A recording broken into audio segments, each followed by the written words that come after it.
Hello students, welcome to my channel. ഇന്നത്തെ വീഡിയോയിൽ MCOM second സെമസ്റ്ററിലെ അഡ്വാൻസ്ഡ് കോസ്റ്റ് അക്കൗണ്ടിംഗ് പേപ്പറിൽ ത്രൂപുട്ട് അക്കൗണ്ടിംഗ് എന്നുള്ള ടോപ്പിക്കിനെ കുറിച്ചിട്ടാണ് ഡിസ്കസ് ചെയ്യുന്നത്. ക്ലാസ്സിലേക്ക് കിടക്കാം.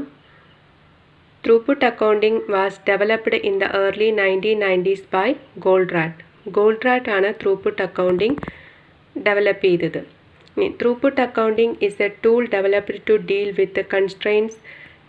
In throughput accounting, these constraints are called bottlenecks. ഇപ്പോൾ throughput accounting എന്ന് പറയുന്നത് constraints അല്ലെങ്കിൽ bottlenecks ഡീൽ ചെയ്യുന്ന ഒരു അക്കൗണ്ടിങ് ടൂൾ ആയിട്ടാണ് പറയുന്നത്. ഇപ്പോൾ constraints അല്ലെങ്കിൽ bottlenecks ഡീൽ ചെയ്യുന്ന ഒരു അക്കൗണ്ടിങ് ടൂൾ. അപ്പോൾ എന്താണ് constraints അല്ലെങ്കിൽ bottleneck? പ്രൊഡക്ഷൻ ടൈമിൽ കമ്പനി പ്രൊഡക്ഷൻ ടൈമിൽ ഫേസ് ചെയ്യുന്ന റെസ്ട്രിക്ഷൻസിനെയൊക്കെയാണ് bottleneck എന്നതുകൊണ്ട് ഉദ്ദേശിക്കുന്നത്.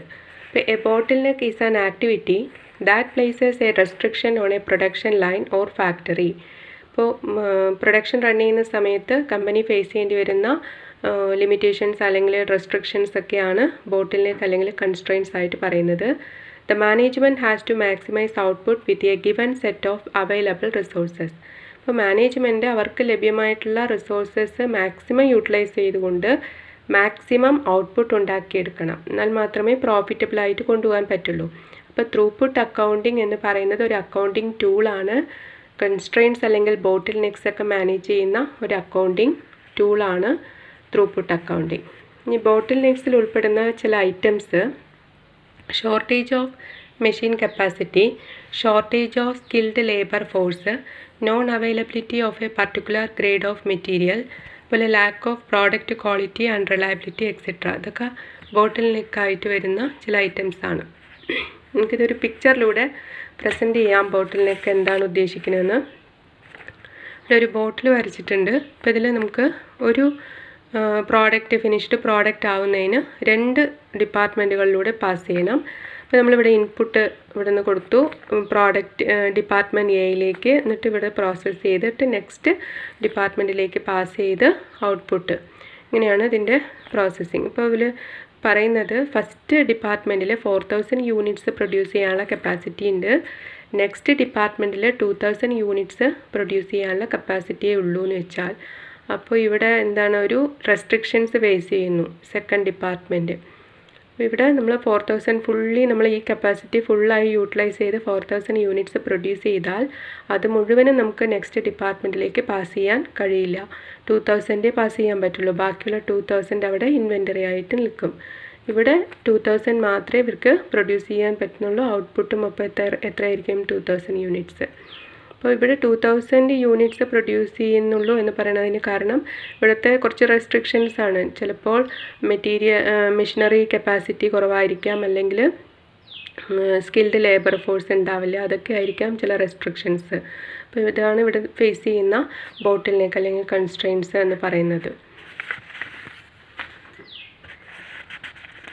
ഇനി അടുത്തത് ഇതിൽ എന്താണ് throughput accounting? It is an important tool of managerial decision making.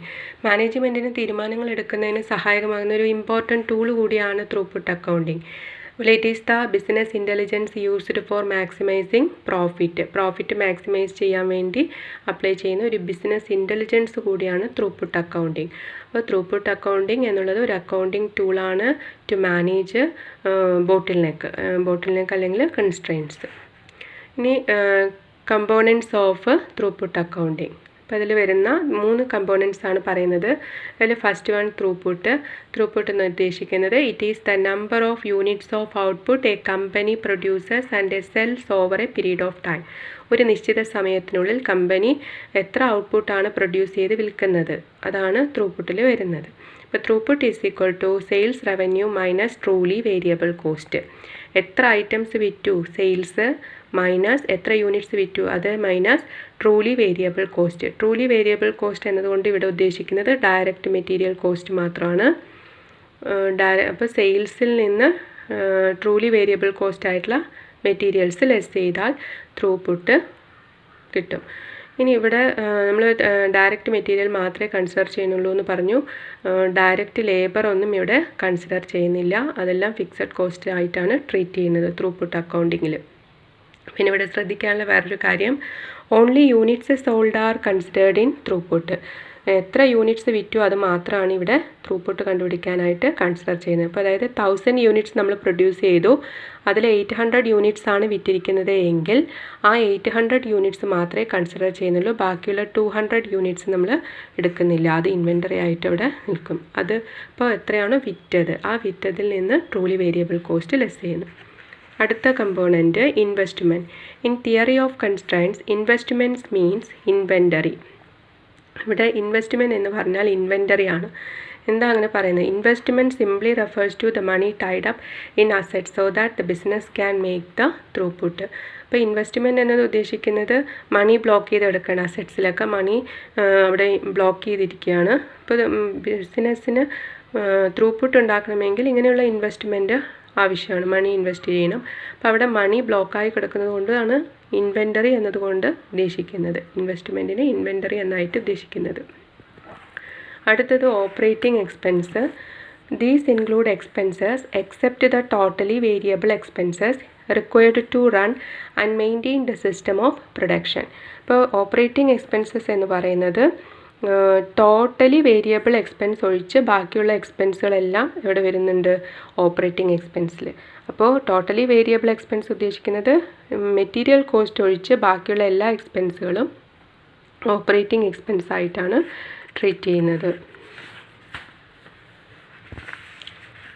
നമുക്കിതിൽ എങ്ങനെയാണ് കമ്പനിയിലെ പ്രോഫിറ്റ് കണക്കാക്കുന്നത് കാൽക്കുലേറ്റ് ചെയ്യുന്നത്. അപ്പോൾ throughput from all products minus operating expense, അതല്ലെങ്കിൽ sales minus truly variable cost minus operating expense. ഇപ്പോൾ സെയിൽസിൽ നിന്ന് ട്രൂലി വേരിയബിൾ കോസ്റ്റ് ലെസ് ചെയ്താൽ നമുക്ക് ത്രൂപുട്ട് കിട്ടും. ആ ത്രൂപുട്ടിൽ നിന്ന് ഓപ്പറേറ്റിംഗ് എക്സ്പെൻസുകൾ കൂടെ ലെസ് ചെയ്താൽ പ്രോഫിറ്റ് കണക്കാക്കാൻ പറ്റും. അടുത്തത് main concepts of throughput accounting. In throughput accounting factory cost are assumed to be fixed cost. ത്രൂപുട്ട് അക്കൗണ്ടിങ്ങിൽ ഫാക്ടറി കോസ്റ്റ് ഫിക്സഡ് കോസ്റ്റ് ആയിട്ടാണ് ട്രീറ്റ് ചെയ്യുന്നത്. അതുപോലെ inventory level must be kept minimum.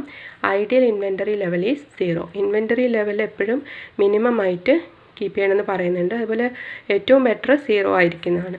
Production must be limited to the capacity of bottleneck resource. അപ്പോൾ എത്രയാണോ കമ്പനിക്ക് available ആയിട്ടുള്ള resource അതിൽ ലിമിറ്റ് ചെയ്തിട്ടാണ് പ്രൊഡക്ഷൻ ഉണ്ടാവുക. പക്ഷേ ഈ കപ്പാസിറ്റി നമുക്ക് അവൈലബിൾ ആയിട്ടുള്ള ആ റിസോഴ്സ് നമ്മൾ മാക്സിമം യൂട്ടിലൈസ് ചെയ്യാനായിട്ടും പറയുന്നുണ്ട്. In throughput accounting ratio. അടുത്തൊരു topic throughput accounting ratio. Profit calculate ചെയ്യാൻ വേണ്ടി യൂസ് ചെയ്യുന്ന ഒരു ഇക്വേഷനാണ് TPAR, Throughput Accounting Ratio. In order to measure profitability, Throughput Accounting Ratio should be calculated. If TPAR is greater than 1, it means that throughput exceeds operating cost. ഇപ്പോൾ TPAR greater than 1 ആണെങ്കിൽ അതിൻ്റെ അർത്ഥം അവിടെ profitable ആണ്. ഇത് operating കോസ്റ്റിനേക്കാളും കൂടുതലാണ്, profit ഉണ്ട്. If it is less than 1 ആണെങ്കിൽ it would mean that throughput does not cover operating cost resulting in a loss. അപ്പോൾ ഗ്രേറ്റർ ദാൻ 1 ആണെങ്കിൽ പ്രോഫിറ്റും ലെസ് ദാൻ 1 ആണെങ്കിൽ ലോസും ആയിട്ടാണ് കണക്കാക്കുന്നത്. Throughput accounting ratio profit calculate ചെയ്യാനായിട്ട് യൂസ് ചെയ്യുന്നു. ഈ ത്രൂപുട്ട് അക്കൗണ്ടിങ് റേഷ്യോ എങ്ങനെയാണ് കാൽക്കുലേറ്റ് ചെയ്യുന്നതിനുള്ള equation is equal to return per factory hour or minute divided by cost per factory hour or minute. ഈ return per factory hour or minute കണക്കാക്കുന്നതിനായിട്ട് throughput per unit divided by time per unit, throughput per unit divided by time per unit ചെയ്താൽ return per factory hour കിട്ടും. പിന്നെ അടുത്ത് പറയുന്നത് cost per factory അവർ, താഴെയുള്ള cost per factory hour കണക്കാക്കുന്നതിന് total factory cost divided by total time available for bottleneck. അപ്പോൾ ഇത് ചെയ്യുമ്പോൾ കോസ്റ്റ് പെർ ഫാക്ടറി അവറും ലഭിക്കും. ഇത് രണ്ടും കിട്ടിയാലാണ് നമുക്ക് എന്ത് കണ്ടുപിടിക്കാൻ പറ്റുക, TPAR കാൽക്കുലേറ്റ് ചെയ്യും. ഇനി ഈ TPAR ഇംപ്രൂവ് ചെയ്യാൻ എന്തൊക്കെ മെഷേഴ്സ് എടുക്കാം. Increasing selling price per each unit sold, selling price വർദ്ധിപ്പിക്കുക. അതല്ലെങ്കിൽ reducing material cost per unit, reducing total operating cost, improving the productivity of the assemble work and reducing the time required to make each unit. ഇങ്ങനെയൊക്കെ ചെയ്തുകൊണ്ട് നമുക്ക് TPAR മെച്ചപ്പെടുത്താനായിട്ട് പറ്റും. അപ്പോൾ ഇതാണ് throughput അക്കൗണ്ടിങ്ങിൻ്റെ theory part പറഞ്ഞിരിക്കുന്നത്. ഇതിൽ നമുക്ക് ഇക്വേഷൻസ് ആണ് TPAR പഠിക്കണം. ഇത് വെച്ചിട്ടാണ് നമ്മൾ പ്രോബ്ലംസ് വർക്കൗട്ട് ചെയ്യുന്നത്. അടുത്ത ക്ലാസ്സിൽ ഇതിൻ്റെ പ്രോബ്ലംസ് വർക്കൗട്ട് ചെയ്തിട്ട് വീഡിയോ ക്ലാസ് ചെയ്യുന്നതായിരിക്കും. Okay, thank you.